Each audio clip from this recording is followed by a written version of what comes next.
Paz do Senhor, irmãos, irmãs. Chegamos ao fim da nossa revistinha, né? Último trimestre, vamos fazer o fechamento, a aula de apoio ao CAPED. A nossa revista Família, um projeto de Deus, para nós chegarmos na última lição que foi proposta lá no início, que nós tínhamos uma pergunta a ser respondida no final da revista, né? Que era: família, um projeto de Deus. Todas as lições anteriores, ela precisava chegar nesse ponto que nós vamos discorrer hoje, que é a questão da família como um projeto de Deus.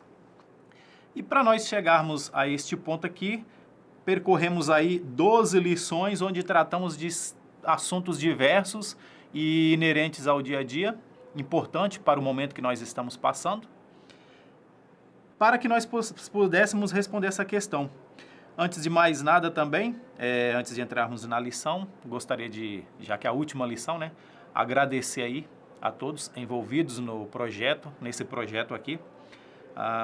Pastor Paulinho, o grande Micaías, né, o nosso amigo o Vitor, que faz toda a correção, né, das lições enviada para ele, para acompanhar. Todo o pessoal que está por trás desse projeto aqui, ao nosso brother Giva, com certeza, né? Na técnica aqui, que sem o Giva isso aqui não funcionaria, não daria certo. E principalmente a todos os professores, irmãos, todos, professores, superintendentes e alunos do nosso campo. Esse projeto, a razão disso aqui são vocês. Sem os professores, esse projeto não seria viável, e sem os alunos, que eu sei que têm esse interesse de participar da nossa EBD, que lota as nossas salas, tá? Sempre faz questão de acordar pelo domingo de manhã, poderia estar dormindo, né? A grande maioria estuda, faz faculdade, trabalha durante a semana e se disponibiliza no domingo estar lá na escola, na EBD. Então, muito obrigado a cada um. Agradecer também a uma pessoa especial, que é o pastor Levi, que está por trás também da minha participação no CAPED. Sem o pastor Levi eu não seria apresentado, né, a direção do CAPED. Então, essa obra também é muito desse incentivo, dessa iniciativa do pastor Levi. Portanto, irmãos, vamos começar. A primeira lição nós falamos, primeiro, a proposta era fazer um material que fosse inerente à família, ao momento que a família está passando hoje. E quando nós dizemos família, nossa preocupação é com a família cristã, tá? Nós não temos esse material, essas aulas, esse tempo dedicado para pesquisas e publicação e tudo mais que nós fazemos sempre. Toda a EBD, ela tem como proposta atingir a família cristã, através da EBD. E, é claro, apresentarmos esse projeto a partir do momento que a família cristã do nosso campus, né, principalmente, que tem disponibilidade de material em mãos, a partir desse momento, é claro, chegar até as famílias lá fora, as famílias seculares, tá? Então, o objetivo é primeiro atingir aos domésticos da fé, tá bom? Então, a proposta era chegar nessa questão da família. E como começarmos tudo isso? Qual era o ponto de partida que a gente poderia tomar? Existem N possibilidades, mas eu senti a necessidade de nós começarmos no início de tudo, né? O criacionismo versus evolucionismo. Tivemos uma semana abençoada aí de palestra dos Dias da Bíblia. O Dr. Marcos Eberlin, né, nos contemplou aí com a presença dele, para a honra e glória do Senhor, tratando desse assunto, que, aliás, foi com base nos estudos do material dele, de livros dele, né, de publicação do Dr. Marcos Eberlin, que eu cheguei a esse primeiro tópico da nossa revista. Criacionismo versus evolucionismo. Uma vez que a ciência ateísta defende que nós viemos de uma evolução aí progressiva, né, ao longo dos milênios, e põe milênios nisso, nós defendemos que não. Que a história da humanidade, ela teve um início, ela está em curso, e ela não só ela teve um início e está em curso, como ela chegará a um ápice, né, a um ápice final. Nós defendemos a Bíblia. O problema que nós temos grande nesse primeiro tópico aqui, criacionismo versus evolucionismo, é justamente dentro da igreja. Como eu disse, nosso material é para a igreja, tá? Então nós temos um problema já aqui dentro da igreja, porque não é incomum cristãos você tocar em assunto de evolucionismo e ele abraçar as ideias. Quando fala que nós descendemos do macaco, por exemplo, tem cristão que acredita nisso, que um dia, né, o homem descendeu do macaco. Então, claro, com base no quê? Na falta de conhecimento da palavra de Deus, de interesse de estudar a Bíblia, tá? Que é a nossa principal fonte de estudar a Bíblia, falta de frequências nos cultos de ensinos do campus, da EBD, tá? Um acesso à escola bíblica dominical, e faz com que essas pessoas, uma hora você está falando de Deus e ele está ok, show de bola, tá certinho, e aí você, no mesmo assunto, você coloca o que nós vemos do macaco e ele também abraça as ideias, tá? Isso não é incomum, infelizmente, no nosso meio cristão. Então, a necessidade de nós, primeiro ponto é, olha, nós não viemos de nenhum processo evolutivo, como se prega a ciência evolutiva, tá? Nós não viemos da ciência darwinista, nós não viemos desse sistema que é defendido hoje em dia. Nós viemos da vontade de Deus, de um projeto de Deus e para Deus, tá? Então, a necessidade de nós defendermos logo a questão do criacionismo versus evolucionismo. E aí nós falamos sobre esse assunto. No entanto, também nós abordamos a questão da ciência cristã, o conceito do design inteligente, que a ciência cristã também ela é rica nessa área aí. Igual nós falamos da questão do Dr. Marcos Eberlin, que é uma grande referência hoje brasileira, né? Brasileira, e não só brasileira, né? Por cenário mundial, mas o que nos tange é a questão de ser brasileiro. Portanto, nós temos, inclusive, cientistas defendendo o criacionismo e provando que o evolucionismo é uma fantasia, tá?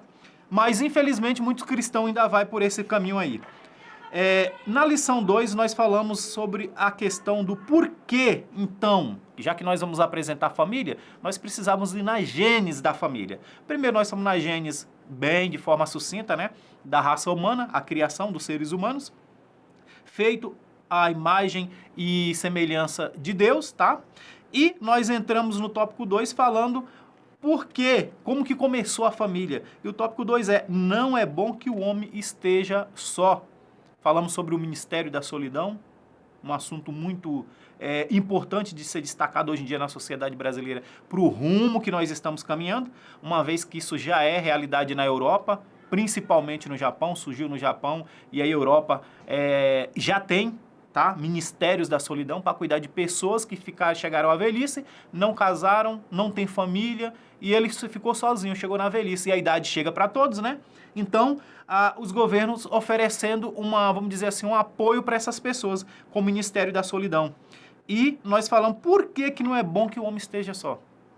Por que Deus olha após criar os seres humanos, fazer toda a criação, né? E aí chegar no homem, e ele olha para o homem, ali, aquela criatura perfeita, feita por Deus, e ele olha e fala, não é bom que esse homem esteja só. Nós discorremos sobre esse assunto. O bom, por que não é bom? Qual é a interpretação que nós podemos tirar disso? Falamos sobre a questão principalmente do que Deus criou o homem, também essa questão da mulher para a questão da solidão também, né? Mas essa não era só a função, não era bom por quê? Lembrem, lá atrás nós falamos que cada vez que terminava uma criação, Deus falava o quê? E viu Deus que era bom. O nosso narrador de Gênesis, né? Moisés vai dizer que e disse Deus que era bom. E viu Deus que era bom. Portanto, tudo era bom, mas quando chega na parte do homem, ele fala, não é bom que ele esteja sozinho. E aí, claro, a interpretação bem plausível é que ainda não estava sido completo, a parte do homem ainda não estava completa. Então Deus falou, olha, ainda não está completo. Esse não é bom significa que ainda não era completo, tá? Então, far-lhe-ei o quê? Uma adjuntora, uma ajudadora, várias traduções, né? Traz com nomes diferentes, mas no final o contexto é o mesmo, né? Alguém que lhe seria semelhante, tá? Alguém que estivesse de igual para igual e que o auxiliasse, uma pessoa idônea, né? Eu gosto mais da tradução que traz da pessoa idônea, alguém, né? Que pudesse ser compatível com o homem que ele acabou de ser criado, tá? E a questão também da frutificar e multiplicar. Deus já tinha um projeto para construir uma família. E esse homem sozinho não geraria uma família, né? Então, a gente viu nessa questão aí, nós vimos na lição 2, que não é bom que o homem esteja só. Discorremos sobre isso aí. E a alegria do homem, né, ao receber esse presente de Deus, essa companheira idônea, tá? Essa mulher, essa Eva, né? Essa mulher, e ele, ou como nós falamos lá atrás, né? Isha, né? Então, diz assim, esta sim é ossos dos meus ossos e carne da minha carne. Adão já colocando a mulher, primeira observação que nós fazemos, que Adão já colocou ela de igual para igual com ele, hierarquicamente falando, intelectualmente falando, espiritualmente falando, mas com uma diferença, tá? Carne do minha carne e ossos dos meus ossos, mas diferente. Igual, mas diferente, tá? Então, nós falamos sobre esse assunto. Quando nós chegamos na lição 3, nós falamos sobre a origem do culto. Uma vez que o homem foi criado, a família tem a sua gênese, né? A sua célula máter já está em funcionamento, tá? Então, vai surgir o culto. Falamos do culto com Caim e Abel, os filhos de Adão e Eva. Não temos menção de um culto anterior a isso, se aquele era o primeiro culto, a primeira vez que o ser humano se reunia para prestar culto a Deus, nós não temos essa informação, mas ao que tudo indica que não era a primeira vez, né? Não era uma ideia de Caim e Abel, não era Deus exigiu naquele momento, mas que sim, que o casal já cultuava a Deus, então seus filhos recebeu essa herança, né, da parte dos seus pais. Então, o culto, a origem do culto a Deus, que está lá em Caim e que foi mais visível para nós na questão de Caim e Abel. Falamos sobre a adoração a Deus e a crescente onda do ateísmo hoje, o problema do ser humano se distanciar de Deus, não o adorá-lo, não o cultuá-lo, né? Do problema que isso trouxe, e que Adão gerou um filho à sua imagem, conforme a sua semelhança. É assim que diz a Bíblia, né? Quando Deus faz o homem, ele fala, façamos o homem a nossa imagem conforme a nossa semelhança. De quem? De Deus, né? Mas quando vai falar, o narrador de Gênesis vai apresentar, introduzir Caim, ele vai falar que diz assim, Adão gerou um filho à sua imagem conforme a sua semelhança.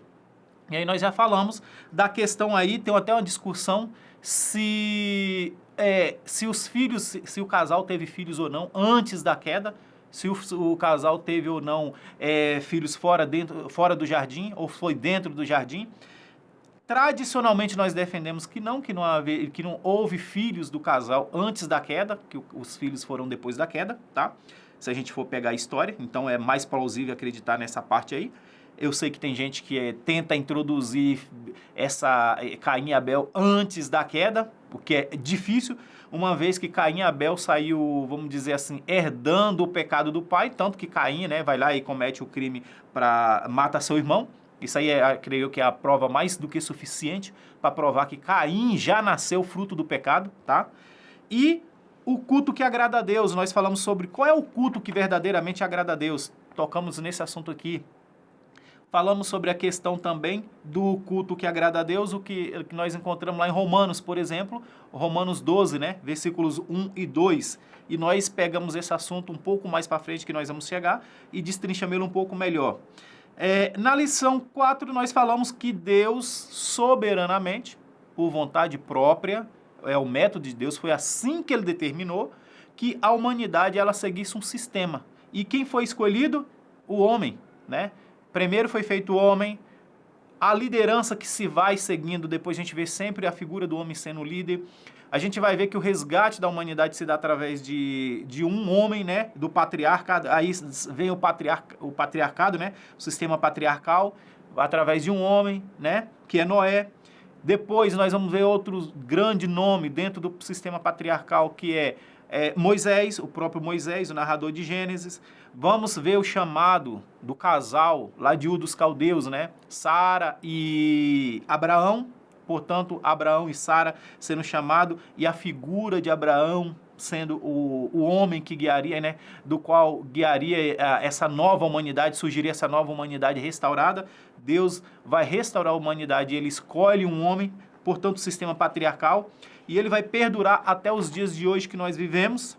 Falamos sobre a perseguição do sistema atual. Por que eles têm interesse em desfazer o sistema patriarcal? Qual é o ganho com isso? Qual é a intenção por trás disso aí? Então, nós falamos sobre o marxismo e o feminismo, uma das grandes, vamos dizer assim, fontes de perseguição ao sistema patriarcal hoje vigente, é o marxismo por causa do capitalismo, segundo o marxismo, eliminando o patriarcado, a família, o sistema patriarcal. O capitalismo por si só se dissolve, esse sistema que eles chamam de opressivo. O feminismo se alia ao marxismo, né, ao socialismo marxista extremista, tá? Porque o marxismo ele é bem complexo, ele tem N faces, tá? Ele tem N faces. Então a gente precisa saber de que socialismo nós estamos falando, de que fase, né, que nós estamos falando. Então, o socialismo marxista e o feminismo que se uniu em torno da questão do sistema patriarcal, da família, em visão do lado do marxismo, o capitalismo, a desconstrução do capitalismo, a destruição, né, falar assim mais claro, a destruição do sistema capitalista, para colocar um sistema socialista, e o feminismo para desconstruir a família e assim surgir uma nova era, né? Um novo ser humano, uma nova sociedade. Então, esse casamento aí do sistema socialismo marxista com o feminismo. E aí nós também falamos por que os cristãos tradicionais não apoiam esse tipo de movimento. Por que as irmãs, as mulheres, elas não podem, não devem, né? Não devem seguir o sistema feminista. Falamos sobre o sistema feminista, sobre as suas variáveis, falamos sobre as suas chamadas ondas, né? Uma vez que é assim que é classificado, as suas ondas, como que nós estamos hoje, qual é o feminismo em voga hoje na sociedade. E aí nós falamos por que as irmãs não devem abraçar esse tipo de ideologia. E os homens também, uma vez que os homens, né, principalmente casados, eles tendem a apoiar suas esposas nesse tipo de situação, ou o namorado, né, para agradar a namorada, para agradar a namorada, tendem a apoiá-las nesses tipo de pensamentos, né? Então, nós vamos, por que os cristãos não devem se envolver com esse tipo de discussão? Que, aliás, é perigosa, é destrutiva, tanto para o cristianismo quanto para o sistema familiar, tá? Então, nós discutimos sobre esse assunto aqui. O papel do homem na sociedade e no matrimônio, e nós entramos na lição 5 falando sobre o cristão e o casamento. Por quê? Qual era o meio pelo qual legal, né, Deus escolheu para que o homem e a mulher constituíssem a família, né? Uma vez que por um período de tempo não havia o casamento, vamos dizer assim, o sistema monogâmico ainda, Deus não cobrava, né, vamos dizer assim, para ficar melhor, Deus não cobrava da humanidade que ele seguisse um padrão. Então a gente vai ver que lá no sistema do patriarcado antigo, lá por Moisés, Abraão e tudo mais, a gente vai ver que os homens eles tinham mais de uma mulher, né? Mesmo no meio do povo de Deus, um povo que já foi chamado, já foi separado para ser santificado e tudo mais, ainda Deus permitia, não apoiava e nem incentivava, ele permitia que os homens tivessem mais de uma mulher, né? E chegou um determinado tempo em que nós vamos ver lá na frente, quando eles vão falar sobre a questão justamente surge sobre a questão do divórcio, né? Uma discussão sobre divórcio, e Jesus vai falar, vai deixar bem claro que nunca foi da vontade de Deus, a gente vai ver isso aí que fica bem claro, que nunca foi da vontade de Deus, nem que o homem tivesse mais de uma mulher, porque ele vai falar, não unirá o homem e a sua mulher se tornará uma só carne, já fala uma só carne, tá? Portanto, que o homem não deveria ter mais de uma esposa, e a questão do divórcio. Por que Deus permitia que os homens, que Moisés desse uma lei ao povo judeu da época, ao povo hebreu da época, para que eles dessem carta de divórcio às suas esposas? E ele vai falar, por causa da dureza de coração de vocês. O coração de vocês é duro. Então, por isso, Deus permitiu que Moisés criasse essa lei para que fosse vigente no meio de vocês, por causa da dureza de coração de vocês. Mas no que tange a questão da esposa, ele falou, não era carne de minha carne, osso mesmo, não era uma só? Tá? E aí vai até, inclusive, um dos seus discípulos vai questionar, né, perguntar para Jesus, mestre, a mulher, ela casou, seu marido morreu. Aqui é bem parafraseando, né, claro que a passagem é mais extensa e mais bem elaborada, mas é basicamente isso. Mestre, uma mulher se casou, seu esposo morreu, ela se casou de novo, esse esposo morreu também. Se casou de novo, esse esposo morreu também. Lá no céu, quem será o marido dessa mulher? Uma pergunta interessante para a época, se a gente for prestar atenção. que nós já temos o resumo de tudo aqui nas nossas mãos, é fácil, né? Nós temos uma opinião, porque nós já temos o cânon fechado. Mas eles ainda estavam, essa revelação ainda estava no processo progressivo dela, né? Assim, na base. Então, a gente vai ver essa questão sendo abordada. E aí, quem será o marido dela? E Jesus vai falar, não, vocês estão enganados. No céu não é igual aqui.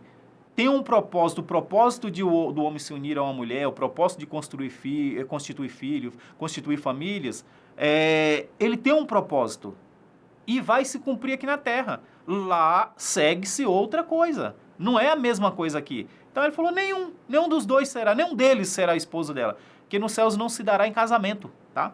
Mas aqui na terra sim. Por quê? Porque é propósito de Deus que assim seja. Então nós falamos sobre a questão do cristão e o casamento.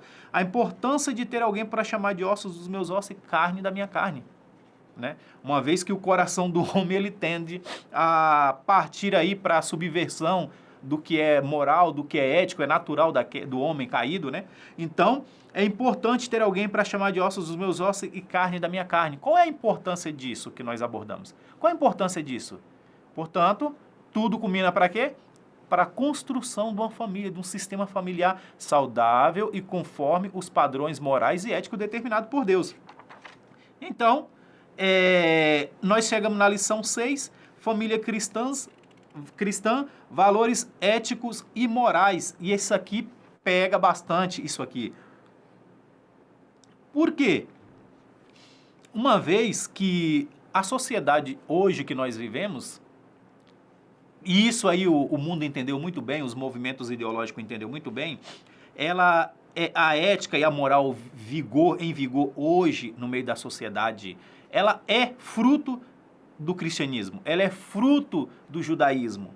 Então, tanto que eles chamam isso de valores judaico-cristãos, já colocando os cristãos e os judeus que apoiam esse tipo de pensamento.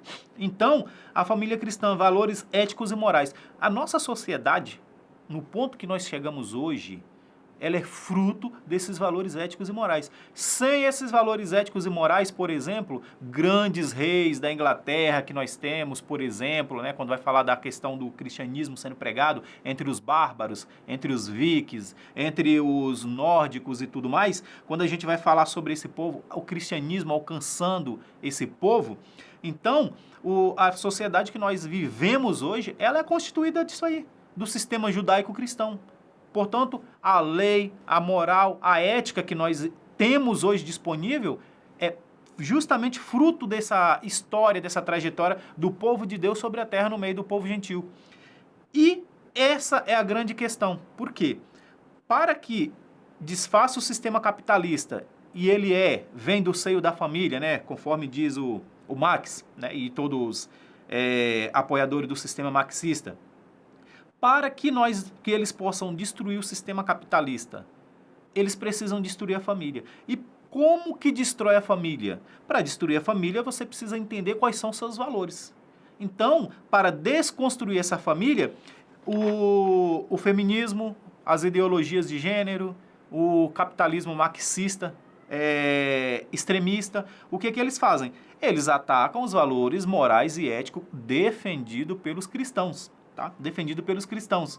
E quando nós falamos aqui defendido pelo cristão, alguém pode pensar, mas nem todos os cristãos hoje em dia defendem mais esses valores éticos e morais. Quando nós falamos de cristão, nós falamos de cristão, irmãos. Pessoas que não defendem os valores éticos e morais que está na palavra de Deus, me desculpa, mas a gente não pode considerar essas pessoas como cristão. Que cristão nada mais é de alguém que está imitando a Cristo, um servo de Cristo, um discípulo de Cristo. Então, se eu não defendo as coisas que Cristo defendia, que é o que está na Bíblia, me desculpa, não é mais cristão, já não pode ser chamado de outra coisa, menos de cristão. Então a gente precisa entender que o cristão, ele jamais vai degradar, ele vai depreciar os valores éticos e morais defendidos pela Bíblia. A partir do momento que eu questiono isso, que eu coloco essas coisas em xeque e eu começo a subverter essas coisas e querer implantar outro sistema de coisa, me desculpa, mas não é mais cristão, eu não posso mais ser chamado de cristão. Porque não são esses valores que Cristo defendia, mas sim os que estão na sua palavra. Então, a importância de nós entendermos o que é cristão, tá? Os valores éticos e morais. Portanto, para mim destruir essa família, fazer palavra bonita que eles usam, né? Desconstruir essa família para que o ser humano evolua, né? Alcançamos uma nova humanidade, um novo patamar, um ser humano mais evoluído. É necessário, então, fazer o quê? Atacar a sua base, que são seus valores éticos e morais, tá? Então, lição de número 7. Nós falamos sobre a questão de toda autoridade vem de Deus? É uma pergunta, né? Toda autoridade vem de Deus? Falamos sobre o sistema de autoridade. O que é autoridade? O que é poder? O que é autoridade? Por que Paulo vai apresentar o governo da sua época, os magistrados da sua época, e diz que eles são ministros de Deus? Porque para Paulo, todo ser humano embaixo do sol, vamos dizer, parafraseando aqui o rei Salomão, todo ser humano embaixo do sol, ele precisa servir a Deus. O sistema de governo hoje vigente não é um construto da mentalidade humana, tá? A família não é um projeto humano. A sexualização, homem é homem, mulher é mulher, não é um projeto humano, tá? Então, Paulo entende que o verdadeiro homem, a verdadeira mulher, o verdadeiro servo, aquele que trabalha para o que ele foi chamado, que atende ao seu chamado, portanto, um presidente ele precisa ser presidente. Um juiz ele só tem que fazer o trabalho dele, que é de ser juiz. Um advogado, que é de ser advogado. Quando cada coisa encontra o seu lugar, como diz dentro da filosofia, né? Quando cada coisa encontra o seu lugar, cada um desempenha o seu papel, o seu chamado, ele fala, então, essa pessoa ele é uma autoridade, ele está a serviço de Deus. Então, para Paulo era inconcebível que um juiz não servisse a um bem maior, que é o próprio Deus. O juiz ele não pode servir sua própria vontade, a vontade de alguém, de um terceiro. Ele não pode subverter o que diz que ele é, a sua toga, né? Vamos colocar assim. Ele não pode subverter, manchar a sua toga. O juiz não pode manchar a sua toga. Assim como um pastor não pode manchar o seu chamado, um padre a sua batina, como quer que seja, né? Mas cada um tem que cumprir o seu papel, o seu chamado. Tem um chamado, do mesmo jeito que um pastor tem um chamado. E nós falamos, por que você chegou até o pastor? O meu chamado, Deus me chamou. E nós falamos que é um chamado. Paulo vai defender que as autoridades também atendem a um chamado. E que esse chamado vem da onde? Do poder centralizador e da autoridade centralizadora, que é o próprio Deus. Ele fala, então, quando eles cumprem com o seu papel, o juiz de juiz, o advogado de advogado, o gerente de uma empresa, o líder de uma quantidade de pessoas como líder, o professor simplesmente fazer o trabalho dele de professor e não querer levar ideologias para dentro das escolas, ele cumpre com o seu chamado. O que é ser um professor? Né? Que é coisa que hoje em dia nós estamos mudando, porque, por exemplo, hoje tudo é relativo, que é uma das ferramentas do inimigo, né? E dos sistemas vigentes hoje em dia, é justamente a relativização das coisas. Depende, o homem não necessariamente precisa ser homem, a mulher não necessariamente precisa ser mulher. A lei é interpretada ao gosto do freguês, vamos dizer assim. Então, Paulo fala, olha, isso é subversão. Quando cada um encontra o seu caminho, cada um atende ao seu chamado, Paulo fala, essa pessoa, ele trabalha para um bem maior. E esse bem maior quem que é? É Deus. Portanto, Paulo vai considerar que os magistrados são ministros de Deus. E aqui nós falamos da palavra que Paulo utiliza, né? Paulo vai utilizar uma palavra que é a mesma usada para diáconos. Paulo fala que eles são diáconos de Deus. Portanto, eles estão a serviço de Deus. Tanto que ele vai falar, não é à toa que eles portam a espada. E a espada ali simbolizando o julgamento. Proteção para os que são afligidos, para os que são inocentes, para os que são perseguidos, e instrumento de penalização para aqueles que vão contra a lei. Paulo falou, não é à toa que eles portam a espada, então cuidado com isso. Falamos sobre essa questão do poder delegado ao Estado, falamos um pouco sobre o marxismo na União Soviética e a influência dele na América Latina também, e qual é a postura que o Estado, que a Bíblia requer do cristão perante o Estado? Qual é a postura? Como que nós devemos nos apresentar ao Estado dentro do padrão bíblico? Tratamos desse assunto aí no tópico 4 da nossa lição, Toda Autoridade Vem de Deus. Então nós chegamos na lição 8, o cristão e a pós-modernidade, porque tudo isso que nós falamos nas lições anteriores, ele tem um impacto muito grande hoje, na sociedade de hoje. Antigamente, se você falasse sobre determinados assuntos que nós discutimos ao longo do trimestre lá atrás, ele tinha um impacto. Hoje ele tem um impacto totalmente diferente. Fruto do quê? Dessa sociedade chamada de pós-moderna, né? A sociedade pós-moderna. Discutimos o que é a pós-modernidade, de onde que vem a pós-modernidade. Porque se tem uma pós, teve uma modernidade. Se tem uma modernidade, teve uma anteriormente, e assim sucessivamente, né? Então, para onde nós caminhamos? Para onde nós estamos caminhando? Então, falamos sobre a família cristã e os valores, os tabus da pós-modernidade. Hoje em dia, por exemplo, estamos chegando a um ponto onde falar que você é hétero vai virar um tabu. Já é um tabu em determinados ciclos sociais. Se você quiser se afirmar como homem, se afirmar como mulher, vai ser uma espécie de tabu. Hoje em dia, o sistema social, ele põe vergonha no homem dele dizer, dele ter prazer, dele ter orgulho de dizer, não, eu sou homem, eu sou hétero. Ele tira esse orgulho da pessoa.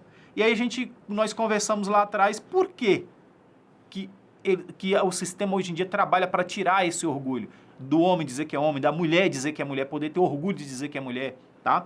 Então nós falamos sobre isso, família cristã e os valores e os novos tabus da pós-modernidade. Fizemos uma análise de 2 Timóteo, que Paulo vai falar como seria os últimos tempos. Então, discutimos sobre esse assunto aí. Paulo está ali descrevendo, quando nós olhamos para aquilo, a pós-modernidade, que é o nosso período. Na lição 9, a contribuição cristã para a sociedade. E eu tenho certeza que muitos, quando leram o título, Contribuição Cristã para a Sociedade, pensou em ciência, educação, tecnologia, todas essas coisas que tem cristão dentro, né? Da ciência, judeus por trás da matemática, da física quântica e nuclear. Então, eu preferi trazer para os valores bíblicos, portanto, o sistema patriarcal, o cristianismo em si, né? As alianças, falar sobre as alianças que foram feitas e o propósito do chamado de Abraão. Qual era o propósito? O que Deus queria de Abraão? Formar, restaurar a humanidade que havia se perdido, desviado. Então Deus chama um casal para começar essa restauração e já apresentando os gentios lá atrás. Mas o que Deus queria de Abraão? Que postura Abraão precisava ter naquele tempo, dentro do seu chamado, para que ele alcançasse esse status de ser um pontífice, como nós falamos, né? Esse status de ser um pontífice, alguém que ligaria aquele mundo caído lá atrás com o mundo cristão, com os valores restaurado por Deus. Qual era a postura dele? E a gente vai ver que lá no tópico 4, o que Deus disse para Abraão foi: e tu será uma bênção. Portanto, Deus falou: olha, Abraão, seja diferente no meio desse povo. Eu só posso trabalhar contigo, eu só posso fazer de você esse projeto que eu tenho e desenvolvido para ti, para a sua pessoa, e que você faz parte, é membro desse projeto. Eu só posso fazer isso se você for uma bênção entre as nações, se você for diferente. Você estará no meio de povos pagãos, de gente que já relativizou a figura de Deus. E olha, você precisa ter uma postura diferente. E nós vamos ver ali quando uma passagem muito bonita que eu gosto, que é quando ele vai comprar uma caverna, que é a caverna de Macpélagos, né, para sepultar a sua esposa Sara. E ele vai falar: olha, eu sou estrangeiro no meio de vocês, vai colocar uma posição humilde, né, se humilhar perante os filhos de Et, ali naquele conselho, ali às portas da cidade, né? E ele vai fazer aquilo ali nós temos o primeiro contrato, né? A primeira escritura de uma terra, lavrar, né? O primeiro processo de lavração de uma escritura de uma terra. E ele vai fazer aquilo aí, ele fala: eu sou estrangeiro, não sou ninguém no meio de vocês, eu nem sequer tenho um terreno para enterrar minha esposa. E a resposta que com certeza surpreendeu ele é que os filhos de Et vai para ele e falam: mas tu és um príncipe de Deus entre nós. Olha a postura, olha, ele vendo daquela forma, olha como que o povo via Abraão naquele período. Será que fosse lá atrás, quando Abraão estava peregrinando, passando pelo Egito com a sua esposa, e ele dizia que com a sua esposa ele apresentando como irmã e tudo mais, será que aquele povo olharia para Abraão e diria essas mesmas palavras? Entanto, aqui a gente vê um homem maduro, portanto, maturidade é um processo, tá? A gente precisa entender que maturidade é um processo e não é à toa que nós estamos aqui na Escola Bíblica Dominical dando valores para que esse processo seja alcançado como uma base, um apoio, fazendo parte. Portanto, é uma honra muito grande para nós que trabalhamos com ensino dentro da igreja, servir de instrumento para que essa base, na construção dessa base da vida dos jovens, para que um dia eles cheguem a um patamar onde eles alcançam a postura como Abraão alcançou diante dos filhos de Et. Então as pessoas vão falar: não, você é diferente, Você é outro tipo de pessoa, você não é como nós. Tá no meio de uma roda de vamos dizer assim, de pessoas seculares, numa roda secular, e as pessoas, inclusive, cobrar uma postura, falar, o que você está fazendo aqui? Isso aqui não é para você, você não é assim. E o mundo, ele reconhece esse tipo de gente, tá? Quando você alcança esse tipo de postura, o mundo reconhece. Por quê? Tem uma autoridade por trás daquilo ali, tem um poder por trás dessa postura. Então, nós falamos sobre a contribuição para a sociedade, né? Cristã para a sociedade, e entramos nas teologias heréticas. Então, se nós temos os valores que precisam ser modificados, aí a visão secular, se nós temos esses valores que precisam ser modificados, se nós precisamos desconstruir a família, então nós vamos para os seus valores. Casamento, posição de hétero diante dessas teologias que nós vamos tratar aqui, né? Mas diante da ideologia de gênero, então uma postura. Como que nós vamos chegar nesse ponto? E aí o grande cavalo de Troia, que eu gosto sempre de falar, né? Dentro das igrejas. Como que eu vou alcançar esse objetivo? Porque entre a família e o mundo secular existe uma instituição chamada igreja, a instituição mais poderosa da face da terra. Usada para o mal, ela é tão poderosa, muito mais ainda usada para o bem, tá? E nós conhecemos muito bem a história da igreja que se desviou dos seus propósitos, e hoje em dia nós estamos aqui, né, chamado de protestantes. Então, eles percebem que havia algo no meio ali que atrapalhava os planos dele. Quem que era? Qual era essa instituição? Justamente a igreja.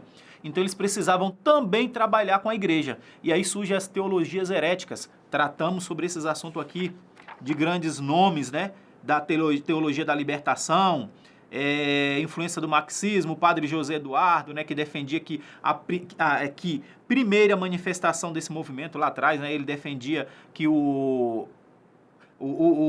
ele defendia que a questão aí dos 10 mandamentos, né, que ele já é ultrapassado, que a lei mosaica já não atende mais às necessidades dessa sociedade pós-moderna.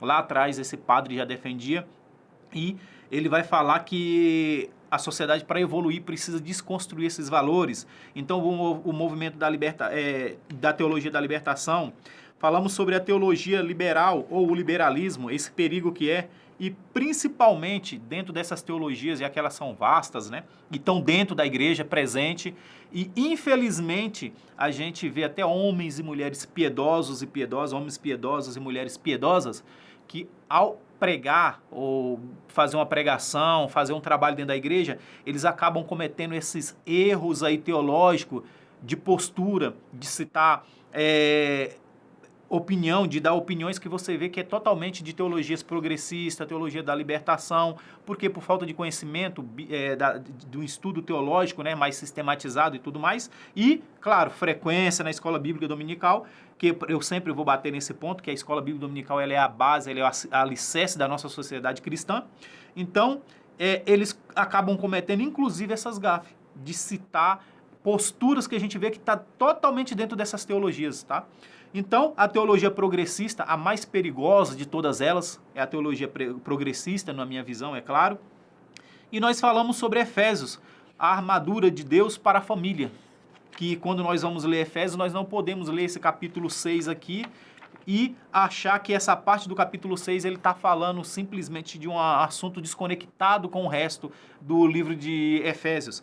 Paulo preparou o caminho para ele chegar nesse ponto aqui da armadura de Deus. Então, tudo que vem antes é meticulosamente, minimamente pensado por Paulo para que os seus ouvintes, os seus leitores dessa carta, ele entendesse o recado que Paulo ia dar, que é essa armadura de Deus. E a lição 11 nós falamos sobre os perigos das casas divididas. Portanto, para mim combater essa igreja, combater esses valores, primeira coisa que faz é o quê? Dividir os membros dentro da igreja. Dividir os membros dentro da família, do seio da família. Uma vez que nós somos divididos dentro da família, nós vamos ser divididos dentro da igreja.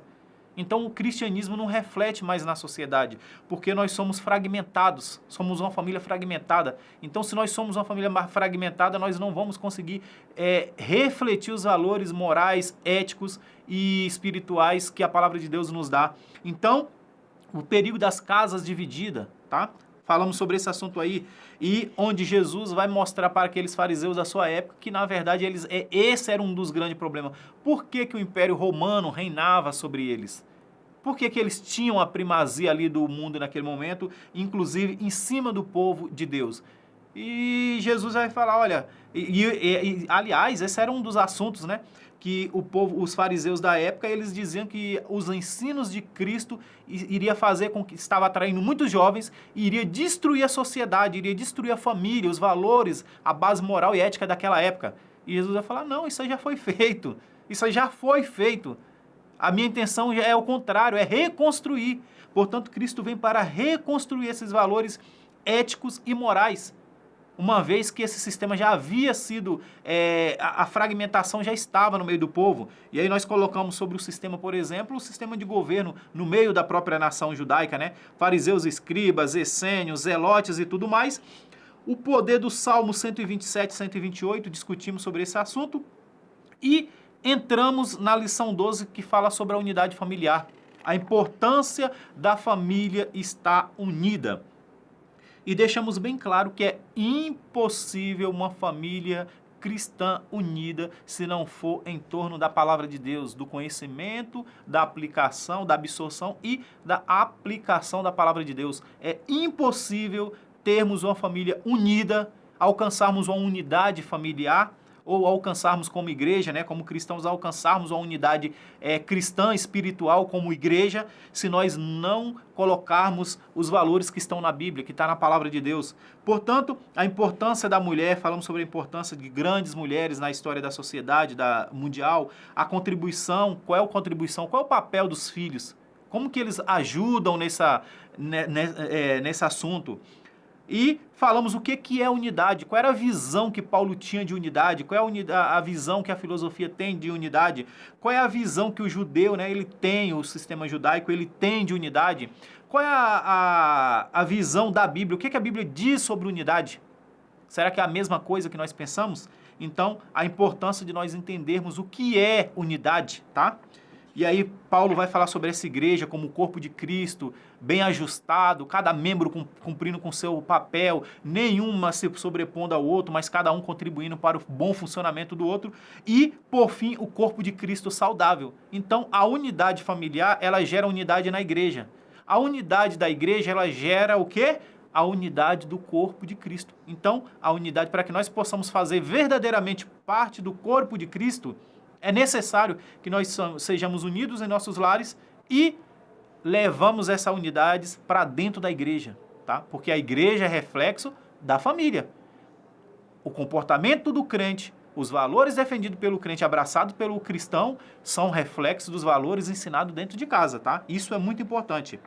Do mesmo jeito, a família também se alimenta dos valores que é ensinados dentro da igreja, muito mais ainda, né? Ensinados dentro da igreja. Então, família e igreja, elas são unidos por um pacto, por uma aliança que é Cristo, né? Um pacto em torno da pessoa de Cristo.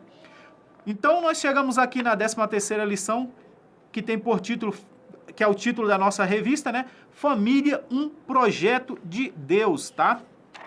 Diferentemente do mundo, das coisas do mundo, nós sabemos quando você vai estudar projetos, né, que vai para a área de projetos, eu fiz uma pós na área de gestão de projetos, e ela tem 12 áreas de conhecimento, as 12 áreas, né, as 10 áreas do conhecimento e tudo mais, e essas 10 áreas precisa ser respeitada, cronograma, tempo e por aí vai. E o que define um projeto, falando assim como gestão de projeto, o que define um projeto? Um projeto, para ficar bem simples, já que é complexo falar do que é um projeto, né? Principalmente, eu estou falando aqui da área acadêmica, tá? O que é um projeto? Para definir, para dar uma definição clara e simples do que é um projeto, projeto ele precisa ter um início, um meio e um fim. O fim de um projeto, uma data marcada para o fim desse projeto, é crucial e é isso que faz com que o projeto ele seja, por exemplo, diferente de dia a dia, do dia a dia, né? Então, a diferença do dia a dia e de um projeto nada mais é do que o início, meio e fim. E a família como um projeto de Deus? A família como um projeto de Deus, ela é diferente. porque, mas a família, Jesus não disse que lá nos céus não se dava em casamento, eu não vou ter pai e mãe no céu, eu não vou ter noiva, não vou ter relacionamentos carnais, então a família não vai acabar, cumprir com a sua missão aqui na terra? Olhando por esse ponto de vista, sim, a família cumprirá com seu papel, mas ela não deixa de existir, porque agora nós seremos uma única família, a família de Cristo. Portanto, após a consumação dos tempos, tá? Após a glorificação, a restauração e glorificação dos nossos corpos, nós não deixaremos de ser família. Vamos ser uma única família. A unidade. Finalmente nós alcançaremos a verdadeira unidade, que é o objetivo da vida cristã, é alcançar a unidade em Cristo. E essa unidade ela será consumada após a consumação de todos os sistemas do século, tá bom? Então, a família como um projeto de Deus, por que que ela é atacada? Nós vimos lá atrás, tá? Falando sobre Satanás, por que que ele ataca a família? Ele já ataca a família, esse projeto desde o Éden, porque ele viu o projeto que Deus tinha iniciado ali no Jardim do Éden, e isso não agradou Satanás. Então Satanás vai investir contra o sistema humano, contra o homem e a mulher, né? Vai induzi-los a se afastar de Deus, na tentativa de desconstruir esse projeto de Deus, mas como eu disse, a família é um projeto de Deus. Isso é uma das coisas que nós precisamos deixar bem claro quando nós vamos falar sobre os ataques que a família sofre nos últimos tempos, muito mais ainda, mas sempre sofreu, que às vezes as pessoas dão a impressão de que o sistema mundano, o sistema secular, que esse sistema de coisa, ele é capaz de destruir a família. Olha, pode ser, mas que família que ele vai destruir? O sistema família terreno ou ele vai destruir a família de João, de Maria, de José? Ele pode até destruir a família de João, de Maria, de José, mas a família, o sistema família, esse projeto de Deus, ele é inabalável. Jamais o maligno ele conseguirá se sobrepor a esse sistema que Deus criou. Por quê? Porque é um projeto de Deus. Portanto, a família, ela nasceu para um projeto e ela vai cumprir com o seu projeto. Quer queira o homem ou não, quer queira o inimigo ou não, a família vai cumprir o seu papel. Então essa é uma das importâncias que nós precisamos destacar, deixar bem claro para os nossos irmãos, para o jovem que está pensando em constituir família, né? Uma vez que ele tem um chamado particular, ele tem um chamado como família, como filho, como servo de Deus, e ele vai, em determinado momento, ele vai ter que atender a um chamado que é de construir uma família através dele, tá? Então, fazer parte do sistema família, desse projeto de Deus, que ele precisa entender, e quando ele pensa nisso, a primeira coisa que pensa é a área financeira, as ideologias, as perseguições, e isso tem desanimado muitos jovens a constituir família. E aí vem a nossa sociedade pós-moderna, né, chamada de pós-moderna, substituindo os seres humanos por animais, os pais de pet, mães de pet e assim por diante. E quando eu digo substituindo, é substituindo mesmo. Tirando o filho, deixando de ter filhos e dando todo o amor, uma vez que o ser humano ele precisa receber e precisa passar amor, é uma necessidade intrínseca nossa. É impossível ser um ser humano saudável mentalmente, espiritualmente e falar que eu não tenho obrigação de receber, né? Que eu não tenho capacidade de receber e não sou capaz de transmitir amor. O amor é de Deus, ele já é intrínseco em nós, portanto, nós temos essa necessidade. Se eu não for transmitir para alguém conforme a imagem e semelhança de Deus, eu vou transmitir para um objeto, para o trabalho, para um carro, uma casa.